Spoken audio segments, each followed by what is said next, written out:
Good morning, everyone. Good morning, Father. Ang tamlay, oo. Alam ko kasi baka yung iba sa inyo, gutom pa. Nung paakyat ako dito, grabe. Ang dami kong nadaan ng kainan. Grabe yung baling ng tingin ko.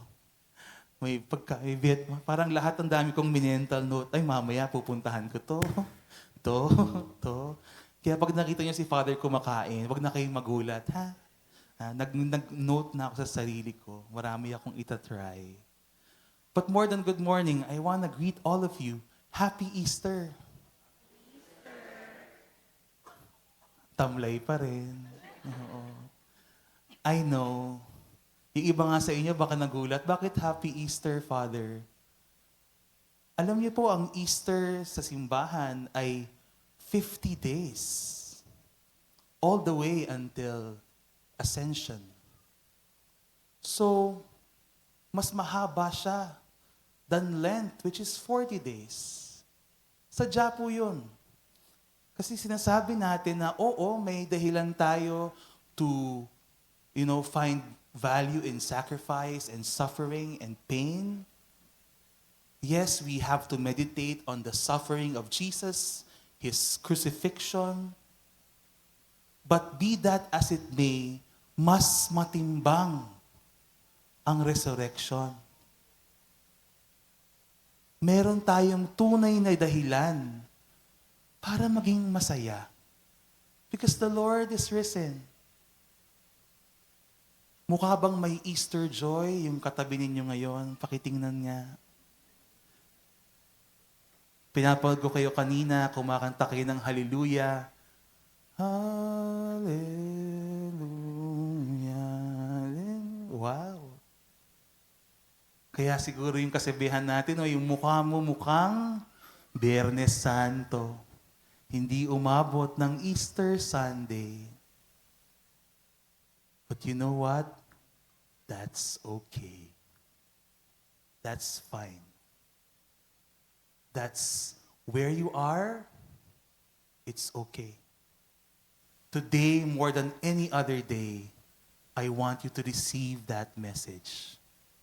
Because the gospel we just listened to is precisely the story of the broken-hearted. Hindi yung bigo sa pag-ibig ha, hindi lang yon. Pero yung mga taong naubusan na, nasagad na, wala nang mailabas. Ang bida sa ating gospel ngayon is dalawang disciple, or more accurately, former disciples. Paalis na sila. They were walking out of everything. Their hope is past tense. Ang sabi dito, we were hoping. Sa ibang translation, we had hoped. Sa mga grammar Nazi dyan, katulad ko, alam niyo yung bigat nun. Ibig sabihin, may hope kami noon, pero natapos na siya. Namatay na. Wala na kaming dahilan para umasa. Tapos meron pang aware sila na yung mga ibang disciples, nakita na yung empty tomb. So medyo nagbabago na yung sitwasyon, di ba? Lumiliwanag na. But these people, they were done with it. Ayaw na namin. It's time to cut our losses, move to another town, and start again. But si Jesus, that was nice and all, tapos na kami dyan. Nakaka-relate?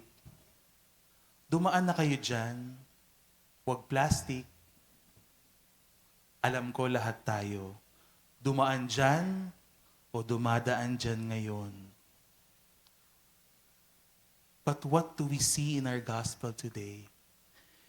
Jesus Himself drew near and walked with them. Sunday ito ito yung day of the resurrection. Naka 3 Sundays na kasi tayo, no? Feeling natin matagal na. But the time is on the day. Si Jesus kalalabas lang ng tomb. Wala pa masyado nakakaalam na empty yung tomb. Nagtagumpay siya, natalo niya lahat, pati kamatayan, tinalo niya. Tayong mga tao, kapag nanalo tayo, anong una nating gagawin? Siyempre, magmamalaki tayo, di ba? Nanalo ako, I won. Di ba? Siguro pamumukha natin sa mga umapis sa atin, di ba? Ito na chance ko na to. Yung mga nanlait sa akin, hindi naniwala sa akin, aawain ko sila. Look at me now. Ganon, di ba? Sarap sa pakiramdam. Hindi niya ginawa yon. Pangalawa, ang una niyang hinanap ay yung mga taong hindi naniwala. Kahit yung mga women na mag-a-anoint sa kanya, they were expecting a dead body. They didn't have faith that Jesus would turn this around. Yun ang una niyang pinakitaan. Tapos, ito yung susunod. The disciples who have lost faith and hope.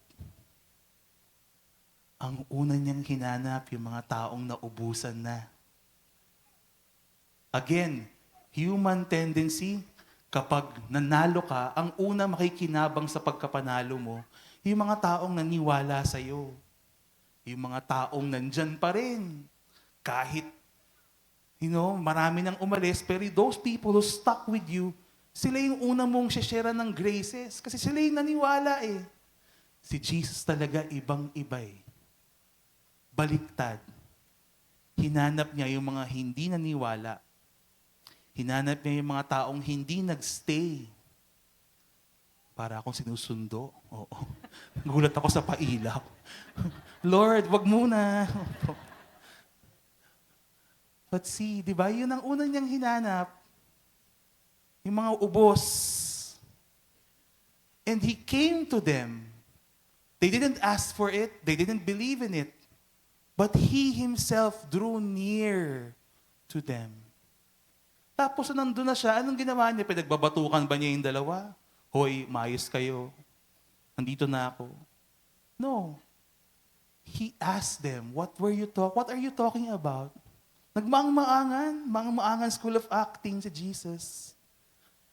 Anong pinag-uusapan niyo? Anong nangyari? So that they can tell their story. Without judgment, mailabas nila lahat. Masabi nila yung frustration nila, yung heartbreak nila. And Jesus did not intervene.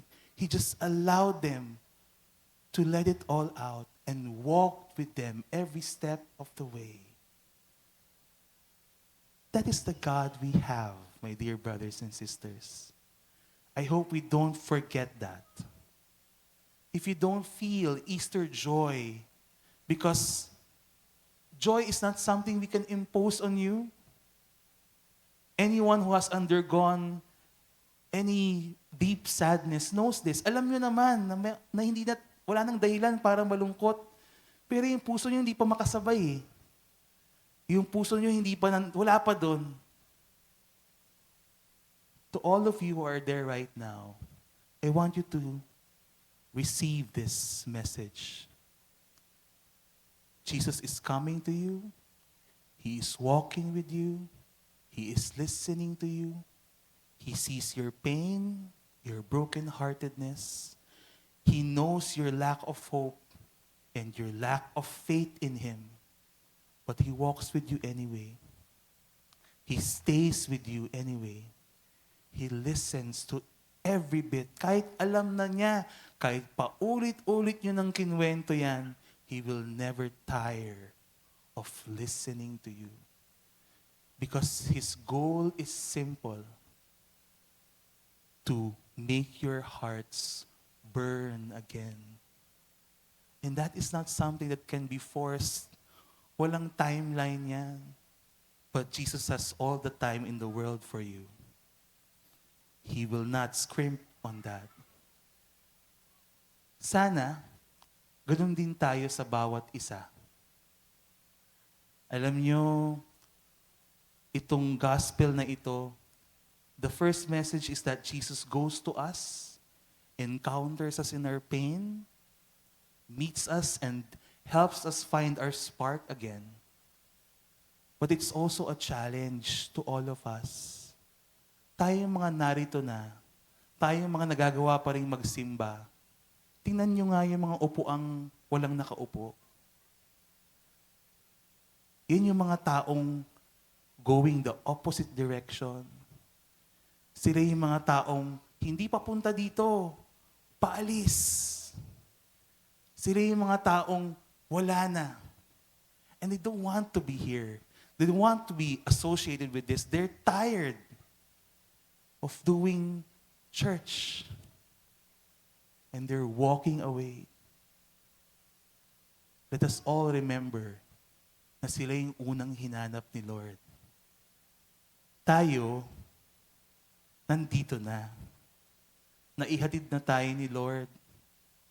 Na pakinggan na tayo. Nandyan na tayo, magkakasama na tayo. Pero ang dami-dami pa ring tao dyan who has lost their faith and their hope. And si Jesus ngayon, He is now bread. He is bread and wine, body and blood. Wala na siyang kamay, wala na siyang paa. Kasi tayo na yun. It is now our job.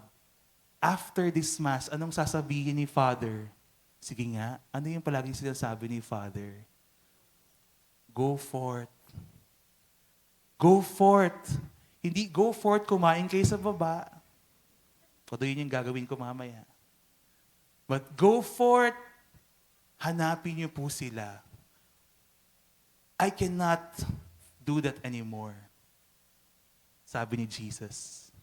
At ako din bilang pare, I cannot do that anymore. Not to all of you. Not to all of them. Kulang na kulang po kami mga pare. Lahat ng batang lalaki dito, ang prayer ko lang, maging pari sila balang araw. Kaya wag niyo pong ilapit sa akin yung mga batang yan. Yung mga sila, namarkahan ko na yan lahat. Tatlo agad yun. Pero, lahat yan, kailangan natin maintindihan kasi kulang kami. Si Jesus, dito siya. Tunay na tunay. In every Mass, in every Adoration Chapel, in every church, Jesus is literally there. When you go to Mass, you recognize Him. Like the disciples, when Jesus broke the bread and wine, they recognized, God is here. Pero yung kamay at paa, tayo yun. Tayo na yun ngayon. Kaya nga masaya ako may mga ganito, may mga change location tayong ginagawa sa The Feast. Palagi tayong naghahanap. Sa tingin niyo ba bakit natin ito ginagawa? Kasi hinahanap natin yung mga taong ayaw lumapit sa simbahan, ayaw nyo lumapit ha, manda kayo. Kami ang pupunta sa inyo. Yan ang motto ni Jesus. Yan ang agenda niya. Ang una niyang hinanap, yung mga taong naglalakad palayo. May we embrace that mission, go out and walk with them.